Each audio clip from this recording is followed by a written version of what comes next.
Hello students, स्वागत है आप सभी का एक बार फिर से हमारे इस ऑफिशियल यूट्यूब चैनल में जिसका नाम है एसोल सॉल्यूशन। मैं चंदन कुमार हाजिर हूँ आप सभी के सामने अपनी एक और नई वीडियो के साथ। तो गाइस, आज की इस नई वीडियो में हम बात करेंगे उन सभी स्टूडेंट्स के लिए जो बीए प्रोग्राम कोर्स के 6 सेमेस्टर के स्टूडेंट्स हैं, चाहे वो सूल के स्टूडेंट्स हैं, एनसी वेब के स्टूडेंट्स हैं या फिर वे दिल्ली यूनिवर्सिटी के किसी भी रेगुलर कॉलेज के स्टूडेंट्स हैं। उन सभी के पास में बीए प्रोग्राम का कोर्स है और वो सिक्स सेमेस्टर के स्टूडेंट्स हैं और उन सभी के पास में स्किल एनहेंसमेंट कोर्स के अंदर मीडिया इन एजुकेशन या शिक्षा में मीडिया का सब्जेक्ट है। तो आज की नई वीडियो उन सभी स्टूडेंट्स के लिए मोस्ट इंपॉर्टेंट रहेगी। आज हम आप सभी के लिए लेकर आए हैं ऑल इम्पॉर्टेंट क्वेश्चंस की जो आप सभी के आपके एग्जाम में पूछे जाएंगे और इन सभी क्वेश्चनों का विद हम एक्सप्लेनेशन भी देखेंगे कि क्या इसका एक एग्जैक्ट आंसर होना चाहता है। अगर आपके पास बुक है तो आप इस बुक को ज़रूर निकाल के रखें, अगर आप नहीं है तो आप इसका स्क्रीनशॉट लेते चलें ताकि आप सभी को याद रहे कि भाई इसका आंसर कहाँ से कहाँ तक हमें पढ़ के लिखना है या याद करना है। और साथ ही साथ में ये जो बुक है हमारी, हमें इसका PDF का लिंक है जो वो भी डिस्क्रिप्शन बॉक्स में डाल देंगे और बाकी जो बुक हैगी ओरिजिनल वो बुक तो आपको ग्रुप में मिल जाएगी। अगर आप लोगों ने टेलीग्राम ग्रुप ज्वाइन नहीं किया है तो आप टेलीग्राम ग्रुप ज्वाइन कर लें। अब तक लगभग 1200 लोग टेलीग्राम ग्रुप में जुड़ने वाले हैं, अगर आप लोग नहीं जुड़े तो आप जुड़ जाएं। फर्स्ट क्वेश्चन आपकी स्क्रीन पर आ चुका है, इसमें आपसे पूछा गया है सबसे पहले आपको ये एक्सप्लेन करना है कि संचार किसे कहते हैं या फिर आप संचार से क्या समझते हो। सबसे पहले आप ये एक्सप्लेन करेंगे और इसके बाद में आपको संचार की प्रक्रियाओं का वर्णन करना है। तो सबसे पहले हम संचार की बात करें तो संचार हम कहते हैं किसको है, यहाँ पर हम देखेंगे तो संचार क्या है। संचार दो तरफा प्रक्रिया है जिसमें दो या दो से अधिक व्यक्तियों के बीच में क्या होता है कि भाई विचारों का या फिर भावनाओं का या फिर आपसी जो ज्ञान है उसका आदान प्रदान किया जाता है। दो या दो से अधिक व्यक्तियों के बीच में क्या किया जाता है, संचार किया जाता है और ये देन और प्राप्त करने की एक प्रक्रिया है जो एक चक्र के रूप में चलती है, जैसा कि नीचे आपको एक्सप्लेन कर रखा है। संचार के अंदर हम कुछ 6 घटकों को देखते हैं। सबसे पहली बात, संचार का स्रोत या तो कोई संदेश भेजने वाला होता है या फिर कोई उसको प्राप्त करने वाला होता है। संचार या संदेश की उसकी कुछ ना कुछ पर्टिकुलर एक सामग्री होनी चाहिए, यानी कुछ एक बात जो उन दोनों के बीच में अंतर संबंध है। जैसे फॉर एग्जांपल मैं आपको कुछ बता रहा हूँ तो मैं कुछ बता रहा हूँ, जो ये मेरा मटेरियल जो मैं आपको समझाने की कोशिश कर रहा हूँ यही मेरा संदेश, यही मेरी सामग्री है। इसके बाद में मीडिया का चैनल, चैनल का मतलब होता है यहाँ पर माध्यम, कि किस माध्यम से आप उस चीज़ को प्राप्त कर रहे हो। आप उसको सुन के पढ़ने के बाद, समझने के बाद में, और संचार का रिसीवर, फिर आपकी इसमें क्या प्रतिक्रिया रहेगी। रिसीव करते हो आप इसको, उसके बाद आप उसके आपके दिमाग में वो चीज़ें समझते हो, आप उसको रिसीव करते हो और रिसीव करने के बाद में आप उसके ऊपर कोई प्रतिक्रिया देते हो। और इसका मतलब जब मुझे ये बात क्लियर हो जाती है कि आपको मेरा संचार जो है, जो भी बात मैं आपको बताना चाहता था वो आपको पता चल गया, यानी फीडबैक की कहें तो वो मुझे जब पता चल जाता है तो संचार की प्रक्रिया पूरी हो जाती है। लेकिन इसके अंदर एक इम्पॉर्टेंट रोल होता है, आप सभी को ध्यान रखना है कि संचार जब हम कर रहे हैं तो हम दोनों को एक दूसरे की लैंग्वेज आनी चाहिए। फॉर एग्जाम्पल मैं आप सभी को बोलता हूँ कि अगर मैं कोई चीज़ आपको बता रहा हूँ और लेकिन आपको वो भाषा ही समझ नहीं आई, तो मैंने जो संचार आपसे किया, आपने सुना, आपने उसे समझने की कोशिश भी करी, अन्य अंत में आपको समझ नहीं आया, तो संचार की जो प्रक्रिया थी हमारी वो टूट गई। तो संचार की कई सारी बाधाएं हो सकती हैं, भाषा संबंधित भी हो सकती है या फिर शोर से संबंधित भी हो सकती है या फिर आपने सुना नहीं इससे संबंधित भी हो सकती है। तो हम देखते हैं कि कम्युनिकेशन के अंदर ही अब आगे चलकर हम मास कम्युनिकेशन को पढ़ेंगे। आई होप आपको पहली बात तो इस क्वेश्चन की ये क्लियर होगी कि संचार आप किसे कहते हैं, संचार क्या होता है और संचार की प्रक्रियाओं का आपको क्या करना है, वर्णन करना है। तो संचार की प्रक्रियाओं का वर्णन क्या है, हम यहाँ पर बात करते हैं। तो सबसे पहली बात तो ये जितनी भी चीज़ें यहाँ पर बताई गई है इन सबको नीचे एक्सप्लेन कर रखा है। जैसे यहाँ पर संचार का क्या क्या स्रोत है, जैसे स्रोत बताया गया है कि संचार की प्रक्रिया में अनिवार्य रूप से संचार का एक स्रोत होता है।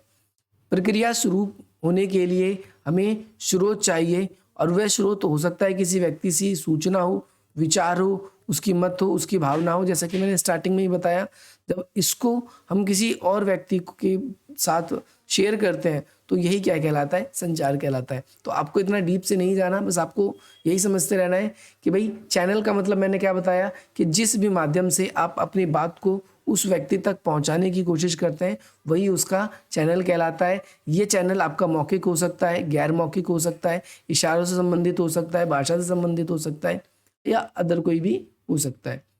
संचार के अंदर आप सभी को ध्यान रखना है कि किसी भी संचार में, संचार प्रक्रिया की शुरुआत में हम कोई संदेश जो होता है वो हमारा स्रोत होता है। जब उसको हम किसी व्यक्ति के साथ शेयर करते हैं, जब हम उसको किसी व्यक्ति के पास शेयर करते हैं, तो वो जो संचार हमारा होता है वो व्यक्ति सुनकर समझकर किसी भी तरीके से रिसीवर जो होता है उसे गेट करता है, प्राप्त कर लेता है। और प्राप्त करने के बाद में वो उसके अंदर, फिर उसके दिमाग के अंदर वो मैसेज जो होता है वो एक्सप्लोर होता है।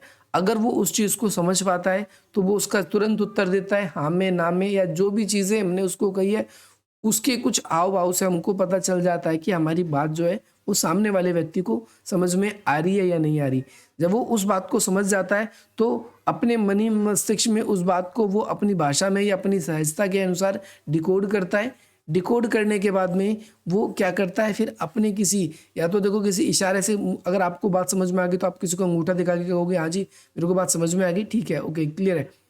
अगर आपको ये बात वैसे समझ नहीं आती तो आप उसको मुंह से बोल के बोलते हो हाँ जी समझ में आ गया। तो यहाँ पर हम देखते हैं कि एक तो आपको कोई एनकोड कर रहा है पर्सन, उसके बाद में जब आपने उस संचार को, उस संदेश को अपने ग्रहण कर लिया, ले लिया, तो उसके बाद में आपके मस्तिष्क में आप उसको डिकोड करते हो, उसको समझने की कोशिश करते हो, और उसके बाद में फिर उसे आप उसका जो भी आंसर होता है उसको आप अगले व्यक्ति को बताने का प्रयास करते हो। ये आप सभी को याद रखना है ये सारी बातें।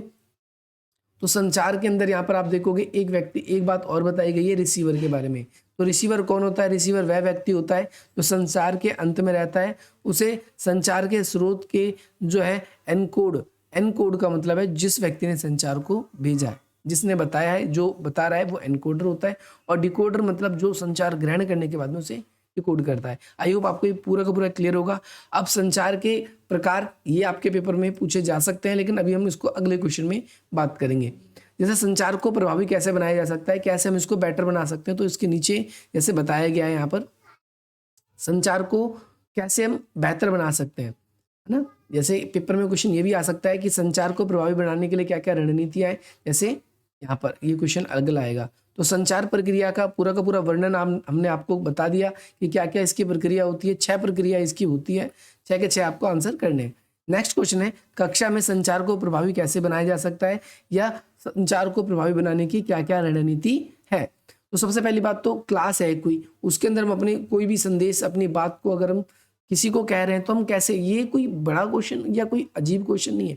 तो इसमें हमको सबसे पहली बात तो हम क्या कर सकते हैं कि हम उसमें हम एक ऐसा वातावरण बनाने की प्रयास करेंगे जिसमें हमारे द्वारा बोली गई जो भी बातें हैं उस बात को सामने वाले व्यक्ति जो है वो उसको अच्छे तरीके से समझ सकें। तो सबसे पहली बात तो हमें क्या करना होगा, हमें एक वातावरण क्रिएट करना होगा। वहाँ पर क्लास के अंदर एक वातावरण होना चाहिए, तभी हमारा संचार अच्छे तरीके से, जैसे एक क्लास में एक अध्यापक है वो पढ़ा रहा है, तो एक अध्यापक जब भी कक्षा के अंदर पढ़ाता है या प्रोफेसर आपके कॉलेजेस के अंदर क्लास के अंदर पढ़ा रहे हैं, तो उस जगह पर जितने भी अदर स्टूडेंट्स बैठे हुए हैं वहाँ पर अगर सभी आपस में बात करते रहेंगे, शोर मचाते रहेंगे, और जो भी लेक्चर आ रहा है वो अगर कुछ लेक्चर देगा, कुछ बताएगा, तो कुछ बच्चों को तो समझ आएगा जो आगे जिन तक क्लियर आवाज़ आ रही है, लेकिन ऐसा हो सकता है कि ज़्यादातर बच्चों को समझ ही ना आ पाए। तो यहाँ पर हमारे लिए सबसे पहली चीज़ क्या है, कक्षा में अगर हमें प्रभावी संचार बनाना है तो उसकी रणनीति के लिए सबसे पहले हमें कक्षा के अंदर हमें एक माहौल बनाना होगा, हमें एक वातावरण बनाना होगा, ताकि सहजता से हम अपनी जो भी बात है या जो भी हमारी भावना है, जो भी हमारा संचार है, उसको हम क्या कर सकें, सामने प्रस्तुत कर सकें। दूसरी बात आप सभी को ध्यान रखना है कि कक्षा के अंदर हम क्या कर सकते हैं, सामूहिक कार्य की अधिकता करें। हम सामूहिक रूप से जुड़कर एक दूसरे के कार्य करें, टीम वर्क करें, है ना, सामूहिक का कार्य करें। तो इससे जब हम टीम वर्क करेंगे तो इससे क्या होगा, क्लास के अंदर एक जैसी भावना बनेगी, टीम की भावना बनेगी, और इससे क्या होगा कि संचार कौशल जो भी हमारा सुगमता से, हमें जो चीज़ें कहनी होगी, जो चीज़ें बोलनी होगी, हम आपस में डिस्कस करके भी आपस में अच्छे तरीके से समझ कर सकते हैं। इसमें हम सबकी सहमति बन जाती है। इससे क्या होगा, जैसे आप देखोगे आप कहीं इंग्लिश सीखने के लिए जाते हो तो वहाँ पर आपको ज़्यादातर ऐसे टास्क दिए जाते हैं जहाँ पर टीम वर्क का महत्व आपको समझाया जाता है। ये आप सभी को याद रखना है। इसके बाद में आपके जो सहकर्मी होगी, आपकी टीम होगी, वो उस संचार के थ्रू अपनी बातों को क्या करते हैं, आप तक पहुँचाने का प्रयास करते हैं। अगला पॉइंट आप सभी के लिए बन जाता है शारीरिक भाषा। तो शारीरिक भाषा के ज़रिए भी हम क्या कर सकते हैं, हम क्लास के कक्षा के अंदर जो संचार है उसको बता सकते हैं या कर सकते हैं। जैसे संचार ना केवल मौखिक है, जैसे ज़रूरी नहीं कि अपनी सारी बातें आप बोल के ही बताओ। गैर मौखिक भी होता है, जैसे मैंने बताया कि भाई कि अपने शरीर के हाव-भाव से, जैसे फॉर एग्ज़ाम्पल क्लास में टीचर पढ़ा रहा है, तो क्लास में टीचर कहता है कि क्या आपको समझ में आ गया? तो सब बच्चों ने बोला हाँ जी आ गया समझ में। लेकिन एक बच्चा कहता है आ गया समझ में, फिर दूसरा बच्चा कहता है आ गया समझ में, फिर तीसरा बच्चा, एक करके सभी बच्चे जो है क्लास के अंदर अगर ये बात बोलते हैं कि हमें समझ में आ गया, तो ऐसे में अध्यापक जो होगा वो थोड़ा-सा ज़्यादा इरिटेट हो जाएगा, वो आपको पढ़ा भी नहीं पाएगा। और इसीलिए हम यहाँ पर देखते हैं कि ये शारीरिक भाषा का ऐसे में प्रयोग किया जाता है। तो अगर आपको क्लियर होती है, कोई डाउट होता है, तो आप अपना हैंड जो है वो रेज़ करते हैं या फिर आप अपनी गर्दन को आगे की तरफ झुकाते हैं और आप कहते हैं कि हाँ भाई, संचार जो है वो हमें जो भी चीज़ें पढ़ाई जा रही थी, जो भी हमें समझाई जा रही थी, हमें वो समझ में आ गई है। तो इस तरीके से हम यहाँ पर अपने जो भी हाव-भाव हैं उसकी सहायता से हम क्लियर कर देते हैं। जैसे आपसे आपके टीचर कुछ पूछते हैं कि आपको समझ में आया? तो आप आँखों से इशारे करते हैं, जी हाँ, समझ में आ गया। तो अब अगला क्या है कि श्रवण क्रिया, सक्रिय श्रवण, श्रवण का मतलब होता है यहाँ पर सुनना, किसी से है सुनने से।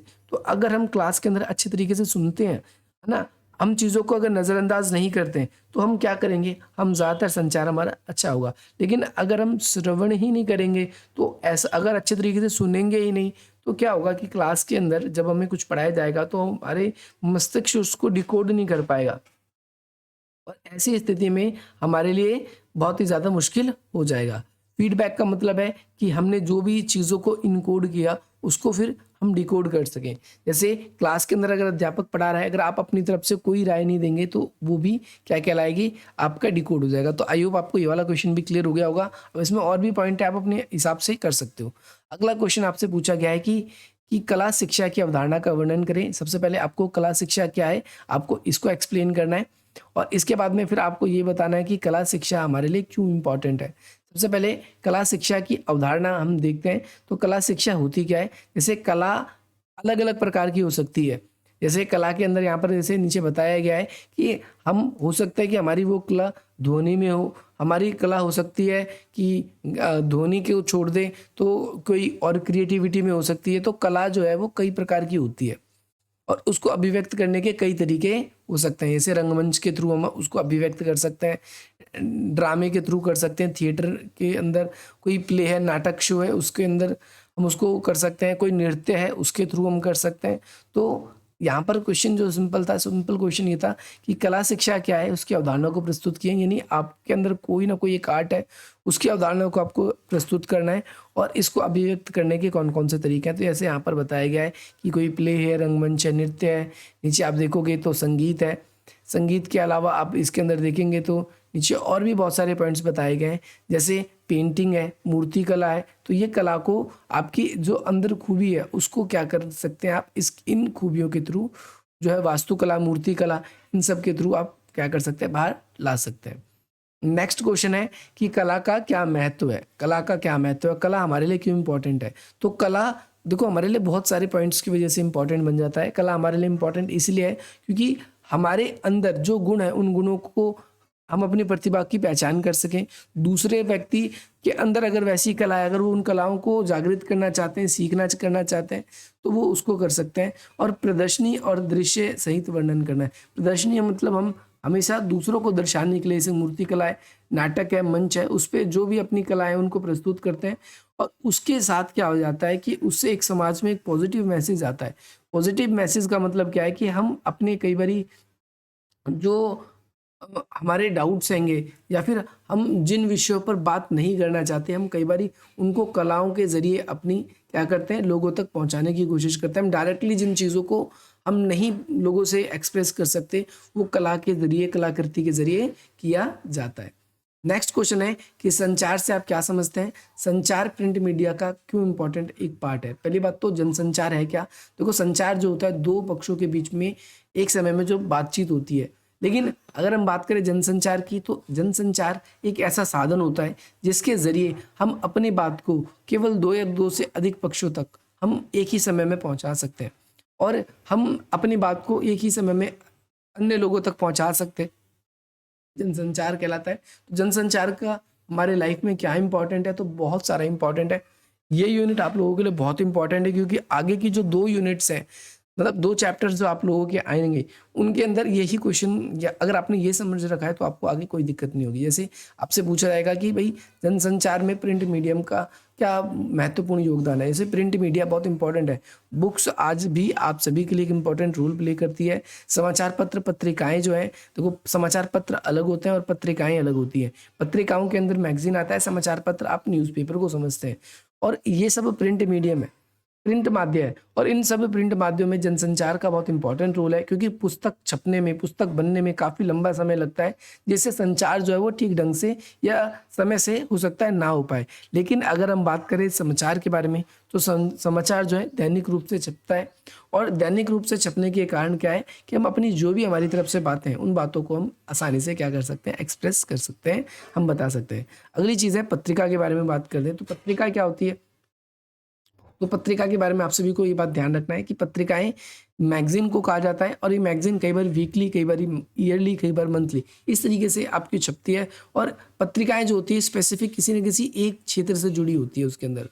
लेकिन समाचार पत्रों की बात करें तो उसके अंदर सब कुछ इंक्लूडेंस होता है, उसमें खेल के बारे में, विज्ञान के बारे में, मनोरंजन के बारे में, राष्ट्रीय अंतर्राष्ट्रीय हर तरह की खबरों का उसके अंदर ब्यौरा होता है। और साथ ही साथ में दैनिक घटनाएं उसमें जुड़ी होती है, रोजाना की घटनाएं जुड़ी होती है। तो यहाँ पर ये हमारे लिए बहुत ज़्यादा इंपॉर्टेंट बन जाता है। अगर हम राष्ट्र के बारे में जानकारी चाहिए, अंतर्राष्ट्रीय के बारे में चाहिए, अगर हमें स्पेसिफिक किसी जानकारी को चाहिए, तो वो भी हम इससे प्राप्त कर सकते हैं। शिक्षा में मास मीडिया का क्या रोल है, तो अगर आज के ज़माने में अगर आप मास मीडिया का ही साधन है एक इंटरनेट, जिस पे यूट्यूब पे आप क्लास ले रहे हो अभी आप, तो यहाँ पर हम देखते हैं कि मास मीडिया जो है इसका क्या योगदान है शिक्षा में, तो इसका बहुत इंपॉर्टेंट रोल है। जैसे फॉर एग्जांपल मैंने बताया बुक्स भी मास मीडिया में आती है आपकी, इसके अलावा समाचार पत्र भी मास मीडिया में आते हैं। तो हमारे नॉलेज को बढ़ाने में कहीं ना कहीं इसका योगदान है। और आज के ज़माने में इलेक्ट्रॉनिक की बात करें और डिजिटल मीडिया का विशेष संदर्भ में बताना है, तो डिजिटल मीडिया के बारे में देखो, आप यूट्यूब से क्लासेस लेते हो, क्यों इंपॉर्टेंट है। जैसे आज के ज़माने में,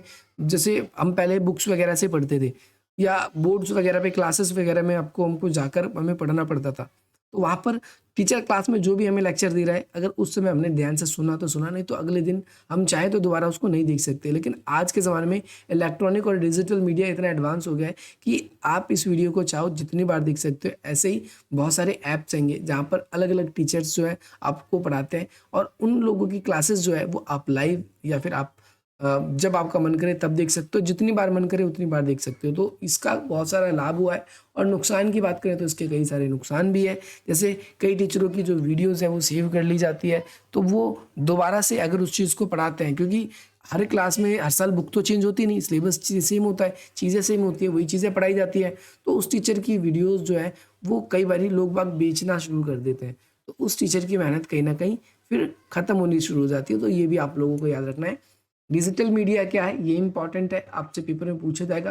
कुछ टॉपिक ऐसे होंगे जो जिनको मैं अलग से एक्सप्लेन करूंगा। डिजिटल मीडिया के जितने भी क्वेश्चन है मैं इसको एक अलग से ही वीडियो फॉर्म में बनाऊंगा, लेकिन यहाँ पर आप लोगों को सिंपली समझते चलना है कि डिजिटल मीडिया है क्या, इसका क्या अर्थ है और शिक्षा में इसका क्या इंपॉर्टेंट है। तो डिजिटल मीडिया बहुत इंपॉर्टेंट रोल प्ले करता है आज के ज़माने में। क्यों इंपॉर्टेंट रोल प्ले करता है, क्योंकि शिक्षा के क्षेत्र में इसके आने से प्रगति हो गई है। अगर आप ऊपर वाला क्वेश्चन करेंगे और ये वाला क्वेश्चन करेंगे तो अलग नहीं है, क्योंकि ऊपर वाला क्वेश्चन डिफाइन कर दिया गया है, तो यहाँ पर आप लोगों को वही ध्यान रखना है।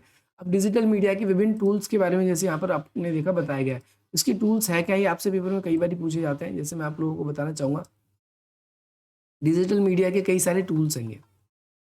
ये टूल्स जो है ये इलेक्ट्रॉनिक में खास तौर पे आप सभी को याद रखना है। इलेक्ट्रॉनिक के अंदर जैसे ब्लूटूथ्स हो गए या अलग अलग तरीके के डिवाइस होते हैं, ये उन डिवाइसों के ज़रिए आप इसको समझेंगे तो ये आप लोगों को ज़्यादा आसानी से समझ में आ जाएंगे। 24/7 आप सभी को इसकी सुविधाएं मिल सकती है। आप यहाँ से अपनी जो भी मनोरंजन की, ज्ञान की या देश विदेश से जुड़ी हुई जो भी आपको जानकारी चाहिए, आप उन सभी जानकारियों का इसके अंदर संग्रहण कर सकते हो। तो ये टूल वाला कॉन्सेप्ट ये है। देखो यहाँ पर इसके अंदर क्या है, ऑडियो विजुअल है, है ना। इसके बाद में आपका कॉन्सेप्ट मैपिंग हैगा, माइंड मैपिंग हैगा, है ना। और ग्राफ्स के थ्रू आपको समझाया जाता है। टेलीविजन में आपका यूट्यूब है, शिक्षा प्रशासन है ना। एडुसेट, एडुसेट का मतलब एजुकेशन की या फिर वर्चुअल टूल्स हैंगे आप सभी के, है ना। एमएमएस जैसे गूगल हो गया, है ना, मूडल हो गया, गूगल मीट हो गया, इनके साथ में वीडियो कॉल के थ्रू हम एक दूसरे से जुड़ जाते हैं ना। क्विज होते हैं, गेम्स होते हैं, पोल्स होते हैं, ऐसे बहुत सारी चीज़ें होती हैं जिसको आप अरेंज कर सकते हो। और इसके अलावा आर्टिफिशियल इंटेलिजेंस, वर्चुअल रियलिटी, इसके बारे में भी हम बात कर सकते हैं। तो ऐसे ये कई सारे आप सभी के डिजिटल मीडिया के टूल्स होंगे, तो आपको ध्यान रखना है, पेपर में क्वेश्चन आ सकता है। डिजिटल मीडिया के कौन कौन से टूल्स हैं और इसके उपयोग बताओ, तो उपयोग के अंदर भी आप इसको इंक्लूड कर देंगे उसके अंदर। अगला क्वेश्चन है डिजिटल मीडिया के क्या लाभ है, तो ये क्वेश्चन आप बिल्कुल कर लोगे। कुछ क्वेश्चन ऐसे हैं जो बिल्कुल कर लोगे। डिजिटल मीडिया आज के लिए चुनौती क्यों बनती जा रही है, तो ये क्वेश्चन भी आप कर लोगे। डिजिटल मीडिया जैसे कोई भी बच्चा पढ़ना नहीं चाहता, सोचता पेपर के आगे जो भी आएगा इंटरनेट पे या फिर किसी भी सहायता से हम उसको देखेंगे, हम उसको पढ़ लेंगे और कर लेंगे। तो डिजिटल मीडिया आज हमारे लिए चुनौती बन गई है। शिक्षा का स्तर घटता जा रहा है इसके कारण, क्योंकि हम इसकी वजह से आलसी होते जा रहे हैं। हमें लगता है कि यार आज नहीं काम कर पाए तो कल पढ़ेंगे, तो हमारी जो दिनचर्या थी या हमारा जो टाइम टेबल था वो खराब होता जा रहा है। डिजिटल मीडिया को बढ़ावा देने वाले कौन कौन से पॉइंट है, सरकार ने क्या क्या दिया है, ये इंपॉर्टेंट क्वेश्चन है, आप सभी के पेपर में आएगा। इसमें हम सरकार की सभी पॉलिसीज़ के बारे में बात करेंगे। जैसे आपकी एनईपी लागू हो चुकी है, न्यू एजुकेशन पॉलिसी, तो इनके तहत क्या बदलाव हुए हैं, क्या क्या चीज़ें, इन सब चीज़ों के बारे में बात करेंगे। अगला क्वेश्चन है आपका समाचार से आप क्या समझते हैं। समाचार जो है पाठ्यों का शिक्षा में इस्तेमाल करने के क्या क्या फ़ायदे हुए हैं, इसका वर्णन करना है। तो समाचार जो है वो आज के ज़माने में हमारे ज्ञान को बढ़ाता है, ज्ञानवर्धक है ये हमारे लिए। ज्ञानवर्धक के अलावा समाचार हमारे पाठ्यन में इस्तेमाल होता है, तो इससे हमें देश विदेश की रोज़ाना की खबरों के बारे में जानकारी मिलती है, क्योंकि बुक्स जो है वो काफ़ी पहले प्रिंट हुई होती है। हमें रियलिटी में आज के ज़माने में क्या संबंध है वो केवल बुक्स से, जो पुरानी छपी हुई है उनसे जानकारी नहीं मिल पाती। तो समाचार पाठन का बहुत फ़ायदा होता है। समाचार पढ़ने से हमारी एकाग्रता क्षमता बढ़ती है। पाठ्यान अगर डेली समाचार पढ़ते हैं हम, तो ना केवल हमें अपने देश के बारे में बल्कि विदेशों के बारे में भी जानकारी मिलती है। समाचार पाठ्यक्रम का एक लाभ ये भी निकल के आता है कि आजकल जो बच्चे हैं वो अपने एज से अवेयरनेस रहते हैं, तो ये एक इम्पॉर्टेंट रोल प्ले करता है। अगला क्वेश्चन आपसे पूछा गया है कि सोशल मीडिया प्लेटफॉर्म कैसे काम करते हैं, क्या आपको लगता है समाचार विश्वसनीय स्रोत है। तो समाचार जैसे आज के ज़माने में समाचार पे बहुत ज़्यादा आरोप प्रत्यारोप लगते हैं कि समाचार पे फेक न्यूज़ वायरल होती है, समाचार पे गलत चीज़ों को दिखाया जाता है, समाचार पे हिंसाओं को या लोगों की भावनाओं को भड़काया जाता है। समाचार के अंदर कई बार ऐसे शब्दों का, ऐसे टर्मों का उपयोग किया जाता है जो किसी पर्टिकुलर धर्म, जाति या लोगों की भावनाओं को ठेस पहुंचाते हैं। तो समाचार क्या एक्चुअलिटी में, क्वेश्चन यही पूछा गया आपसे, क्या समाचार एक्चुअलिटी में क्या करता है, समाचार विश्वसनीय स्रोत के रूप में काम करता है। तो समाचार आज के ज़माने में विश्वसनीय रूप से काम कई बार नहीं कर पाता। इसका अंतर आप सभी को पता ही है, क्यों नहीं काम कर पाता, क्योंकि कई बारी हम शाम के टाइम टीवी के अंदर जो रिपोर्ट्स हमें दिखाई जाती है और एक्चुअलिटी में अगर हम देखते हैं तो कई बारी वो कुछ और दिखाई देती है, क्योंकि टीवी चैनल जो होते हैं वो अपनी टीआरपी के लिए या लोग जिन खबरों को केवल पसंद करेंगे वो केवल उन खबरों को ही दिखाना पसंद करते हैं, इनके अलावा वो और खबरों को दिखाना पसंद नहीं करते हैं। इसके अलावा और भी क्वेश्चन आप सभी के लिए है। जैसे अगली यूनिट के अंदर हम कहानी वगैरह के बारे में बात करें तो ये इम्पॉर्टेंट है।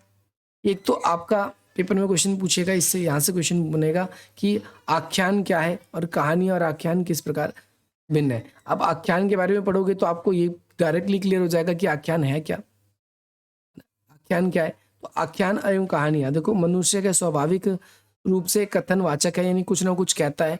हम हर समय कहानियाँ सुनते रहते हैं, हम अपनी सुनाई गई कहानियों के माध्यम से अपने जीवन का अर्थ प्रदान करते हैं। राष्ट्र, सरकार, सरकारी संगठन जितने समुदाय हैं, ये सब कहानियों के ज़रिए हमें बताते हैं कि किस तरीके से काम करते हैं। तो यदि आख्यान एवं कहानी शब्दों का आमतौर पर प्रयोग एक दूसरे के स्थान पर किया जाता है, लेकिन दोनों में काफ़ी अंतर है। कहानियों का प्रयोग अभिनेता द्वारा बनाए गए वर्णन के लिए किया जाता है और आख्यान का प्रयोग शोधकर्ता द्वारा किया जाता है। सबसे पहला अंतर यहाँ से ये लिखेंगे, कहानी का व्याख्या उसके अनुभव के आधार पर करती है, जबकि कथा जानने एवं संवाद करने का तरीका है। यानी जो आख्यान है वो क्या है, ये दूसरा पॉइंट यहाँ से आप लोगों के लिए बन जाता है। लॉमेंट एक विद्वान है, इनके अनुसार कहानी किसी भी घटनाओं को संरक्षण तरीके से बता रही है। ये दर्शकों को मनोरंजक और रुचि बनाए रखने के लिए बनाई जाती है। वहीं आख्यान जो होते हैं इसमें ऐसा नहीं होता।